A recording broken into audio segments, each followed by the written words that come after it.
Hello Popcorn Junkies, and welcome to this review of Sentimental Value. This is a Norwegian film from the director Joachim Trier, who also gave us the film Worst Person in the World, which also starred Renate Reinsve, is it? Renate Reinsve? This one stars Stellan Skarsgård.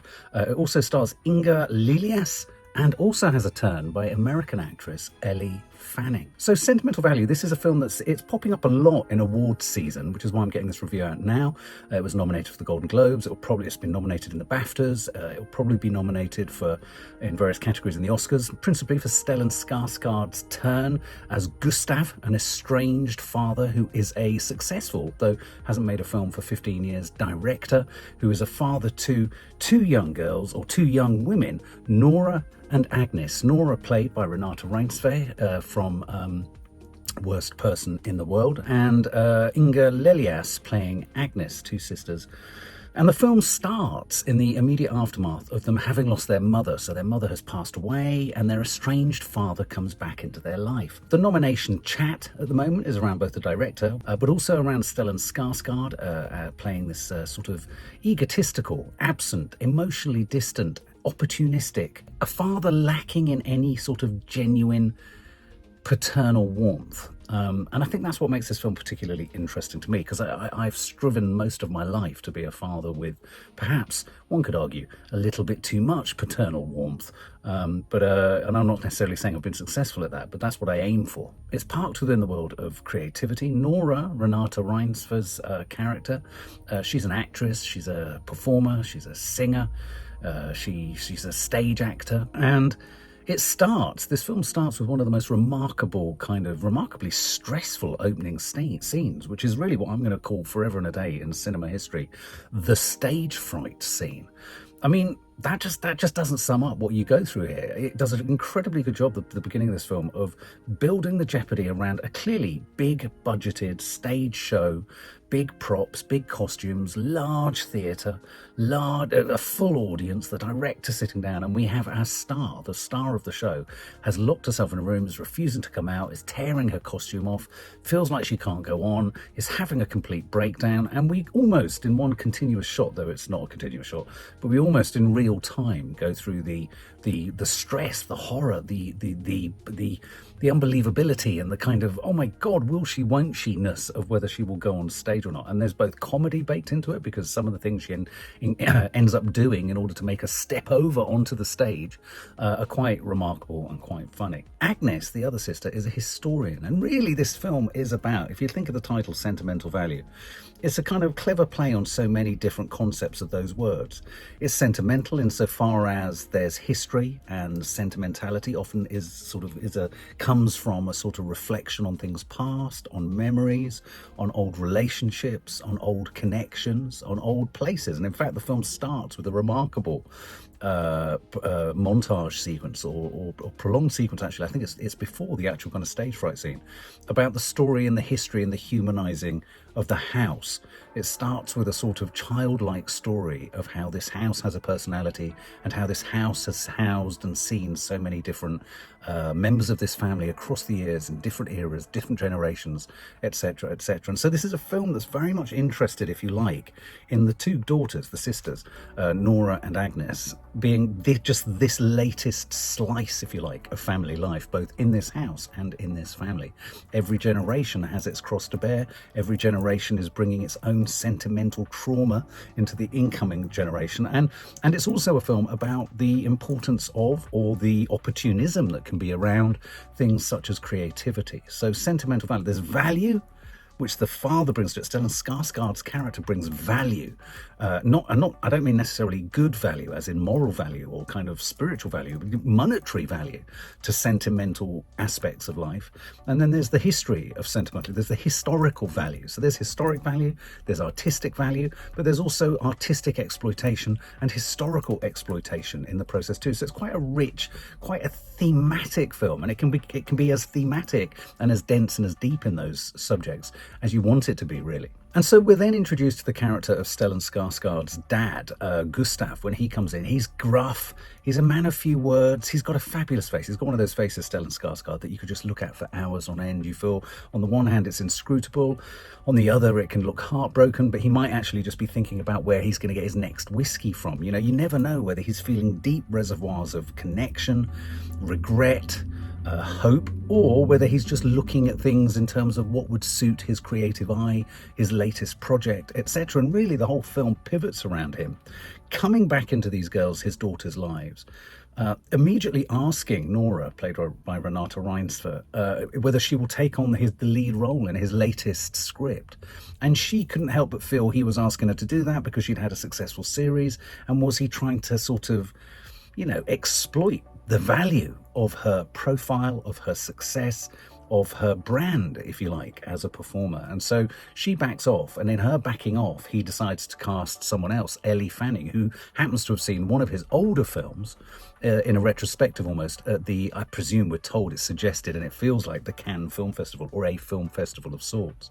And so consequently, Elle Fanning comes into the film, and there's almost a sort of, I don't know anyone who's a Hitchcockian fan, where in Hitchcock's Vertigo, the main character kind of starts to dress up the woman, the object or subject of his love, as the missing woman, as his missing wife. I can't remember the exact plot, but there's a whole thing of kind of making someone look like someone else because they need her to look like someone else.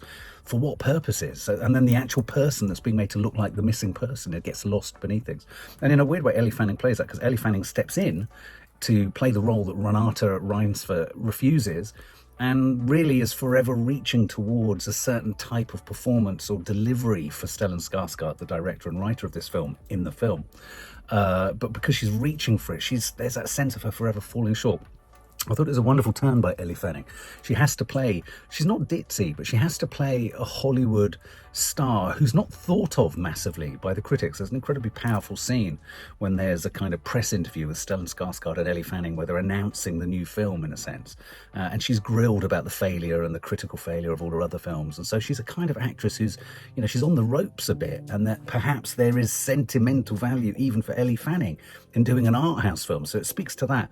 If I had a kind of frustration, all these things are rich, all these things are kind of nice. These are kind of my subject areas. I had a moment in the middle of the film where I was literally pouring with tears, because when you're a dad to daughters, in all those relationships, you have moments of dislocation, disconnection, distance, and regret, even if you're not necessarily responsible for what you're regretting, in a sense. But absence and distance and an enforced kind of estrangement is something that's very difficult for all parents, mums and dads, to deal with. And this film kind of steps towards that. And I got really kind of saddened. I was very sad and upset and quite distressed by one moment in the scene with the disconnect between Nora, Renate Reinsve's character, and Stellan Skarsgård. It was so apparent both in the shot, in the scene, in their lack of being able to find language to talk to each other, the sort of, you know, Renate Reinsve's character is just holding him at arm's length. She doesn't want to be close to him, but at the same time she has a need to be close to him. She wants that connection. It's the tug me, it's the push me, pull you type relationship of loving someone but not necessarily liking them. And I think that's a really strong, powerful aspect to this. And then all the way through this, you've got the other sister, Agnes, played beautifully by Inga Lilleaas, who's a much slower, softer character. Ironically, she, though, in the film, we discover, the film that's been shown in the retrospective at the film festival that makes Elle Fanning approach Stellan Skarsgård and say, I want to be in your next film. The girl who's in that film that Skarsgård made 15 years ago, the young girl in it, is played by Agnes. And so in a weird way, she was a sort of child star, but she's the historian. And we have scenes and moments where she goes sort of hunting through the past of her family. She researches the Norwegian resistance movement during World War II. And what we realise is that the film that Gustav is making is really an exploration of his mother, his relationship with his mother. And Agnes goes to the library to kind of find out more about the Norwegian resistance movement. And so she discovers parts and aspects of her grandmother, Gustav's mother's life story. And so, you know, this is a film that is interested in that idea that we all are the consequences of the trauma and the experiences of the generations that have gone before, and we necessarily have to be, because if not simply in our DNA, though I think there's an argument to say that it can be carried in your DNA, repeated trauma across years. It can be the memory of it, the memory of trauma, the history of trauma can be multi-generational.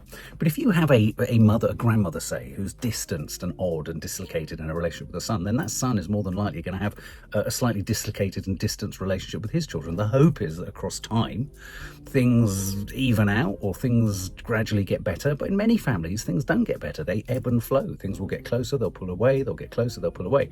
I've had moments of distance between my girls, which I never thought would happen, and then you have moments of closeness, which kind of makes you sort of forget the moments of distance. And it's like the crashing waves of the sea, the generational shifts between generations. And whilst this film is very much parked within the nitty-gritty of an egotistical, self-driven, selfish father who was never there for his children, trying to realise his project and make his film, and isn't at all ashamed of trying to exploit the profile of one of his famous daughters to make that film successful.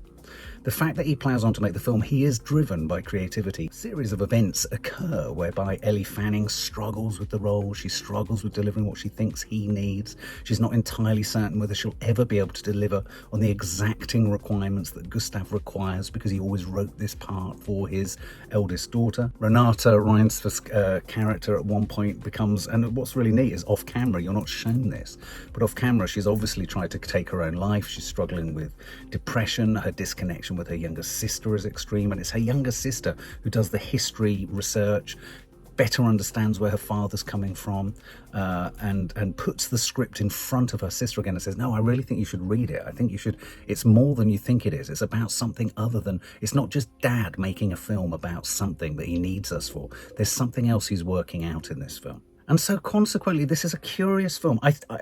The reason I'm sort of hesitant in just kind of absolutely just going mad about it and saying, wow, it's full of all these things and they're all really good. The problem I had with it, and it is a major problem, there were so many discordant, wonderful thoughts and ideas and thematics that were firing away. But I never felt the film settled into any of them for long enough for us to really kind of dig around it and be in it and all that kind of stuff.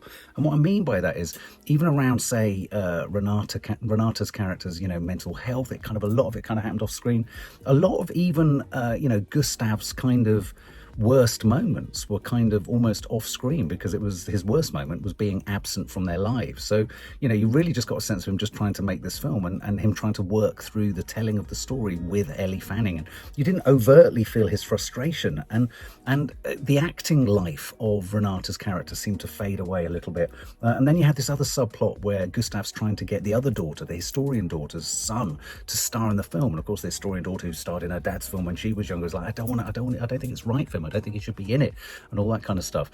And so there wasn't enough for me of not the filmmaking process, but how the creative process was part of the problem in the family, but also part of the solution in the family. And I think if this film has a final analysis, and I will give you a spoiler, insofar as Renate's character ends up starring in her dad's film, the kind of really poetic final shot for me is the fact that Gustav and Renate's character, Nora, are left standing on set after having shot a really beautifully powerful scene that we've seen earlier in the film, Elle Fanning walking through, and we've seen Elle Fanning earlier trying to, struggling to kind of grasp the concept of the import and the significance of this.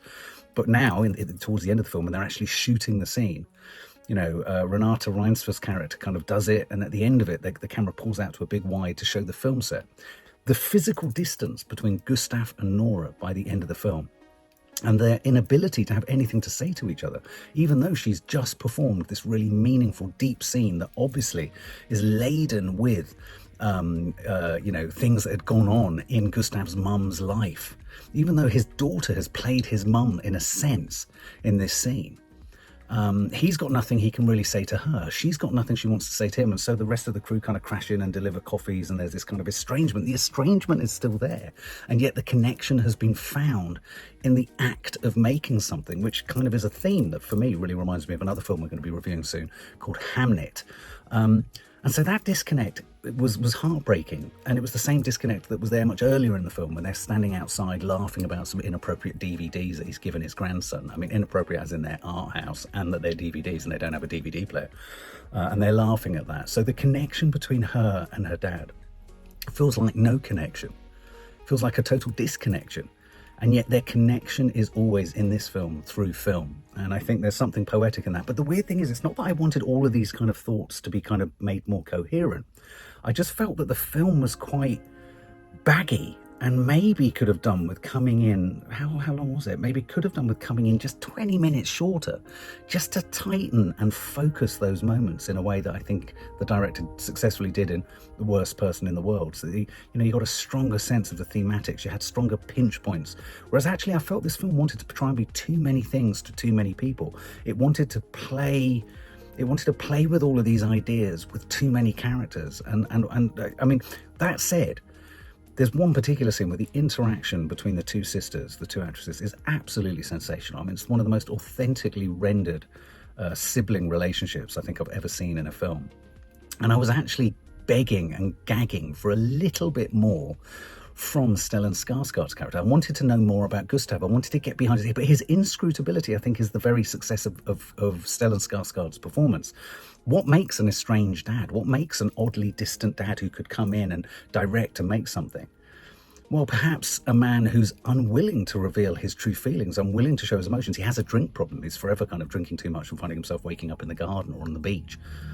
But that speaks to his truth. And what I like about, in a weird way, Gustav's characterization, Stellan Skarsgård's performance, and Joachim Trier's character creation with the dad, is that he doesn't give us any more than the daughters would get. And so we're left as a viewer almost like the daughters, frustrated that I want a deeper connection, I want a stronger connection, but then the only real connection they can make is through film. I hope that kind of all makes sense. It's quite a meta film. It's a film about filmmaking, it's about actors and performers, it's about history. He's making a film within the film, and he's using real stars from Hollywood to play real stars in the film who are going to play his daughter. Do you get me? So it's all about roles, it's all about authenticity, it's all about feeling the truth of history, the truth of relationships, and the truth of a script.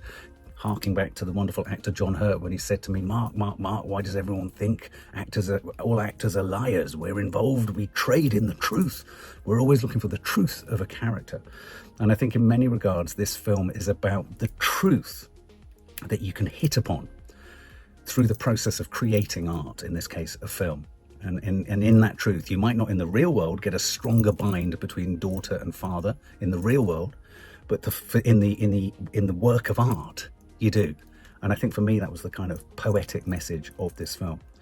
So whilst in a weird way, I would say I didn't enjoy it more as obviously as I did The Worst Person in the World, there's an awful lot that I've been left thinking about with this film. And the more you kind of throw your mind to it, the more like a book or like a novel, it yields sort of even more hidden truths and hidden connections and what have you. So I would, if I was to score this, I would give this a hefty 90 out of 100.